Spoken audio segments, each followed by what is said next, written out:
जय जय शङ्कर हर हर शङ्कर जय जय शङ्कर हर हर शङ्कर जय जय शङ्कर हर हर शङ्कर जय जय शङ्कर हर हर பொது வாழ்க்கை தெய்வத்தின் குரல் 4ஆம் பாகம். உத்தரமேரூர் உத்தம தேர்தல் முறை. அபேக்ஷகர் யார்? மனுமாந்தாதாவின் காலத்தில் இருந்து வந்திருக்கிற தர்ம சாஸ்திரத்தை அனுசரித்த யோகியதைகளையே மனுநீதி சோழனின் பரம்பரையினரும் ஊர் நிர்வாக அங்கத்தினர்களுக்கு உரியவனாக வைத்துவிட்டார்கள். இவற்றைத்தான் மேலே ஐட்டமாக பார்த்தோம். இந்த தகுதிகள் எல்லாம் உள்ள எவனானாலும் அவன் நிர்வாகத்துக்கு வந்தால் சரியாகத்தான் நடப்பான். ஒரு கிராமத்தில் உள்ள ஜனங்களிடம் நான் இப்படியாகப்பட்ட யோகியதா அம்சங்கள் உள்ளவன் என்று ஒரு தர்மிஷ்டன் சொல்லிக்கொண்டு கண்டெஸ்ட் பண்ணாவிட்டாலும், அதாவது தேர்தலில் போட்டியிடாவிட்டாலும், அவர்களுக்கே தங்களுக்கு மத்தியில் இப்பேற்பட்டவர்கள் யார் யார் விசேஷமாக இருக்கிறார்கள் என்று தெரியும் அல்லவா? இன்னார் நல்ல யோக்கியதை உள்ளவர், யோக்கியர், படிப்பாளி, குணத்திலும் நல்லவர், புத்திசாலித்தனம் உள்ளவர், காரிய சாமர்த்தியமும் உள்ளவர், இவரிடம் நிர்வாக பொறுப்பு தரலாம் என்று கிராமத்தின் ஒவ்வொரு பகுதியிலும் ஜனங்கள் சில பேரை பற்றி விசேஷமாக நினைப்பார்கள் அல்லவா? இம்மாதிரி பகுதிகளை தற்போது வார்டு என்கிறோம். அக்காலத்தில் குடும்பு என்று சொல்லியிருக்கிறார்கள். தற்போது ஊர் சபைகளில் ஒரு வார்டுக்கு ஒரு மெம்பர் என்று தேர்ந்தெடுப்பதைப் போலவே அப்போதும் குடும்புக்கு ஒருவர் என்று தேர்ந்தெடுத்திருக்கிறார்கள். கிராமத்தை இப்படிப்பட்ட 30 குடும்பங்களாக பிரித்து 30 மெம்பர்கள் கொண்ட சபையை அமைத்திருக்கிறார்கள். மேலே சொன்னவாறு ஜனங்கள் சம்மதத்தை பெற்ற எவரானாலும் அவர்களை தேர்ந்தெடுக்க அப்போது வகை செய்தார்கள். இது ஜனநாயக அம்சம்தானே. ஜாதியை வைத்தோ பாரம்பரியமாகவோ இல்லாமல் அரசன் அல்லது ஒரு அதிகார ஸ்தானத்தின் அப்பாயின்மெண்ட் அல்லது நாமினேஷன் என்றில்லாமல் ஊர் சபை மெம்பர்கள் தேர்ந்தெடுக்கப்பட்டார்கள் என்றால் அது ஜனநாயக தத்துவத்தை சேர்ந்ததுதான். எப்படி தேர்ந்தெடுத்தார்கள் என்ற வைட்டலான விஷயத்தை இப்போது பார்த்துவிடலாம். ராஜாங்க நியமனமும் இல்லை.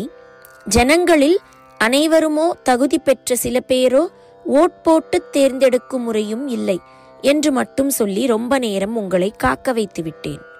அப்படியானால் அது என்ன முறை? மேலே சொன்னபடி ஒவ்வொரு குடும்பிலும் ஜனங்கள் மதிப்பு வைத்திருக்கிற பெரிய மனிதர்கள் யார் என்பது எல்லோருக்கும் தெரிந்துதானே இருக்கும். இவர்கள் சாசனத்தில் சொன்னபடி எல்லா யோகியதா அம்சங்களும் பெற்றிருக்கிறார்களா? அதில் டிஸ்குவாலிஃபை பண்ணுவதாக உள்ள எந்த அம்சமும் இல்லாதவர்களாக இருக்கிறார்களா என்று பரிசீலித்து பார்த்து இந்த தகுதிகள் பெற்றிருக்கிற எல்லாரையும் அபேக்ஷகர்கள் என்று வைத்து விடுவார்கள். இப்படிப்பட்ட அபேக்ஷகர்களுக்குள் தான் ஒவ்வொரு குடும்பக்கும் ஒரு பிரதிநிதியை தேர்ந்தெடுக்க செய்தார்கள். செலெக்ஷன் எலெக்ஷன் பொறுப்பாளர்கள் வைத்தார்கள், செய்தார்கள் என்றால் அப்படி பண்ணியது யார்? கிராம மகாசபை எப்போதும் நடந்து கொண்டுதானே இருக்கும். அதுதான் இப்படி யோகியதை பெற்ற அபேக்ஷகர்களையெல்லாம் பொறுக்கி எடுத்து தேர்தல் நடத்தியிருக்கும்.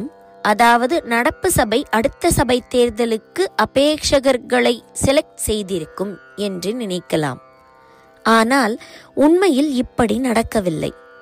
நடப்பு சபை அடுத்த சபைக்கான தேர்தலை நடத்துவது என்பதிலேயே பல ஊழல்கள் நடக்க இடமுண்டு. அக்கால தேர்தல் விதிப்படி நடப்பு மெம்பர்கள் அடுத்த சபைக்கு மெம்பராக முடியாது, அவர்களுடைய பந்துக்களும் மெம்பராக முடியாது என்பது வாஸ்தவந்தான். ஆனாலும் தங்களுக்கு வேண்டப்பட்ட சிநேகிதர்கள், பவ்யப்பட்டவர்கள் ஆகியோரை அடுத்த சபையில் அங்கத்தினராக கொண்டு வந்து ஸ்வயலாபம் பெறக்கூடும் அல்லவா? இதையும் தடுக்க வேண்டும் என்பதில் நம் முன்னோர் முன்னெச்சரிக்கையாக இருந்திருக்கிறார்கள். அதனால் அடுத்த தேர்தலில் இப்போதுள்ள சபையினரின் சம்பந்தம் இல்லாதபடி ஒரு ஏற்பாடு செய்திருக்கிறார்கள்.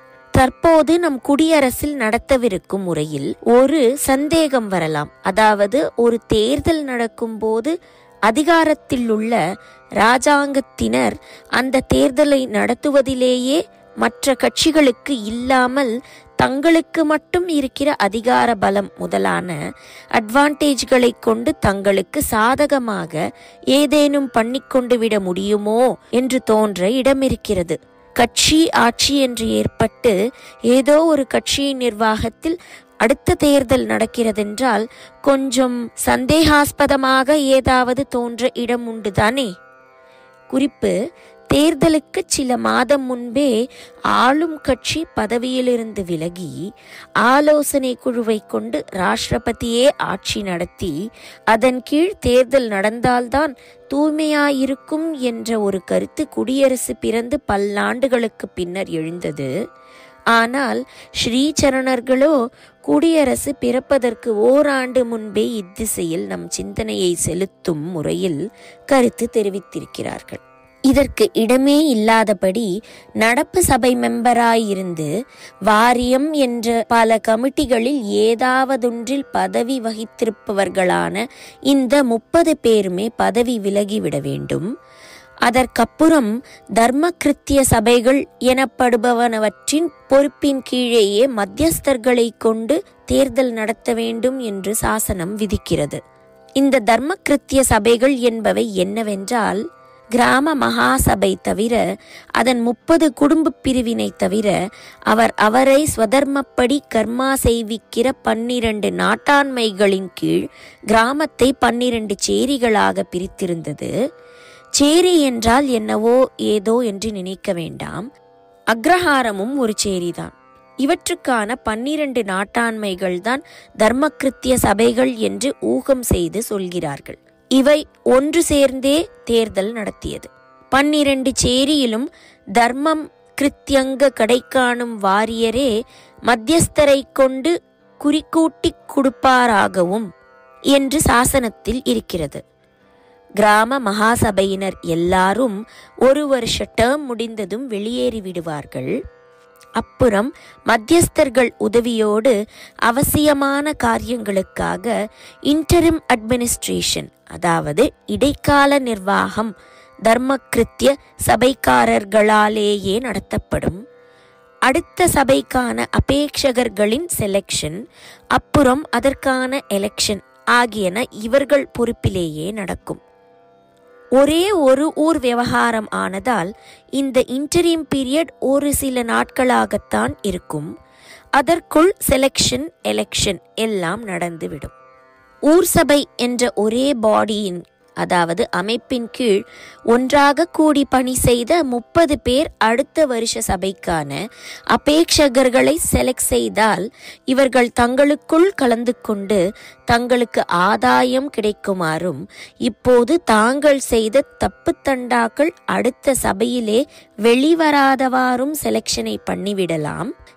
தனித்தனியாய் வெவ்வேறு ஜாதிகளுக்கென்று அமைந்து ஒவ்வொன்றும் சுயேச்சையாய் காரியம் செய்து கொண்டிருக்கும் 12 தர்மகிருத்திய சபைகளை சேர்ந்தவர்களை கொண்ட செலெக்ஷன் செய்யும் போது அவர்கள் தங்களுக்குள் தகிடுதத்தம் எதுவும் பண்ணுவதற்கில்லை.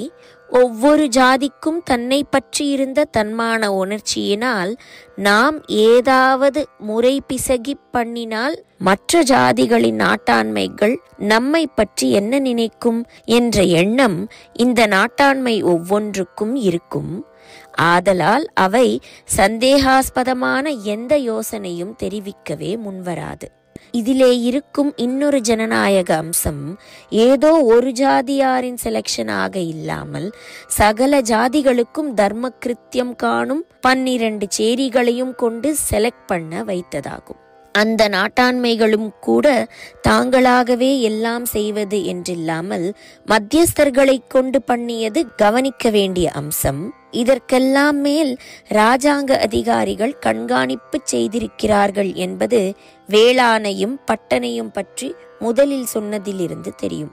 இத்தனை தினுசுகளில் தேர்தல் தூய்மையை உறுதிப்படுத்தி தந்திருக்கிறார்கள்.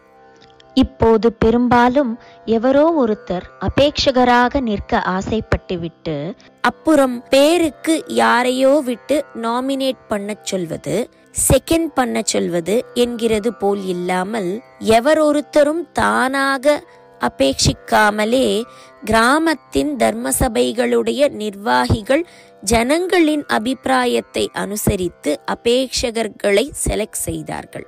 இப்போதும் கூட மற்ற வேலைகளுக்கு அபேட்சகரே மனு போடுவது போல் இல்லாமல், எலெக்ஷனில் மட்டும் அபேட்சகர் பேரை வேறே ஒருத்தர் பிரேரணை பண்ண வேண்டும், அதை இன்னொருத்தர் ஆமோதிக்க வேண்டும் என்று இருப்பது, பொது பணிக்கு வருபவன் தானே முந்திரி கொட்டை மாதிரி தன்னை பிரகடனம் பண்ணிக்கொள்வது அத்தனை அழகல்ல.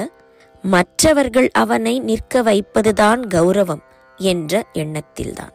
பூர்வத்தில் நிஜமாகவே இப்படி நடந்த ஏற்பாடு தான் இப்போது ஒப்புக்காகவாவது இப்படியொரு நடைமுறை ஏற்பட்டிருப்பதற்கு காரணமாக இருக்க வேண்டும். ஜெய ஜெய சங்கரா, ஹரஹர சங்கரா, மகா பெரியவா சரணம். ஜெய ஜெய சங்கர ஹர ஹர சங்கரா, ஜெய ஜெய சங்கர ஹர ஹர சங்கரா, ஜெய ஜெய சங்கர ஹர ஹர